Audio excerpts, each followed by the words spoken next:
All right, so today we're taking a deep dive into something super relevant, I think, for pretty much everyone, mental health in the digital age.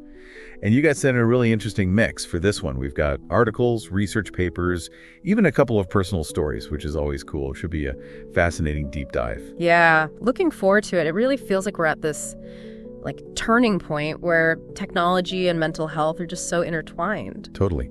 So let's jump right in. One of the first things that jumped out at me from all this material is this kind of double-edged sword thing going on with technology, right? I mean, on the one hand, we've got all these incredible new tools and resources, but on the other, it kind of feels like our devices are sometimes messing with our heads. Yeah, definitely. I mean, think about it, even just in the realm of therapy, right? We've got this huge boom in online therapy platforms, which is amazing for access.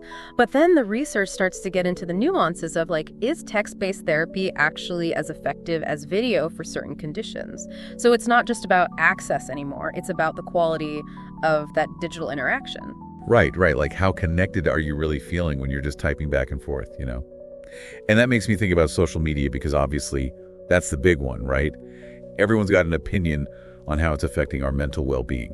Yeah, and honestly, I was a little surprised going through your sources because it doesn't seem as black and white as we often hear. Yeah. One study actually found that people who use social media to have actual conversations, really engage with others, not just passively scroll, actually report a higher sense of belonging. Which makes sense, right? If you're using it to genuinely connect with people, it's probably going to have a different effect than just mindlessly consuming whatever pops up on your feed. By the way, have you heard about this whole mindful scrolling thing? I've been trying to be more intentional about it lately. Oh, yeah, definitely. There's actually quite a bit of research supporting that. It's all about shifting your mindset, being more selective about who you follow and what you engage with. So not necessarily about quitting social media altogether, but just using it in a way that actually feels good. Exactly, aligning it with your values and goals. Although, I gotta say, even as someone who researches this stuff, I still catch myself falling into those passive scrolling traps sometimes, Yeah, especially when I'm tired. Oh, totally. It's like our brains are wired to crave that instant gratification, right? Yeah. But it sounds like setting boundaries is key. What else did you find in the research about finding that balance? Well, one that I found really interesting was the idea of a digital detox.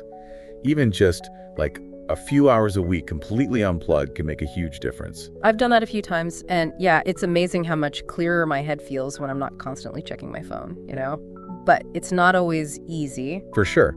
And that's where the real world stuff comes in, right? Prioritizing face-to-face time, spending time in nature, hobbies that don't involve a screen. Those are all so important for our well-being. Okay, so wrapping this all up, it seems like the takeaway here isn't that technology is evil or anything.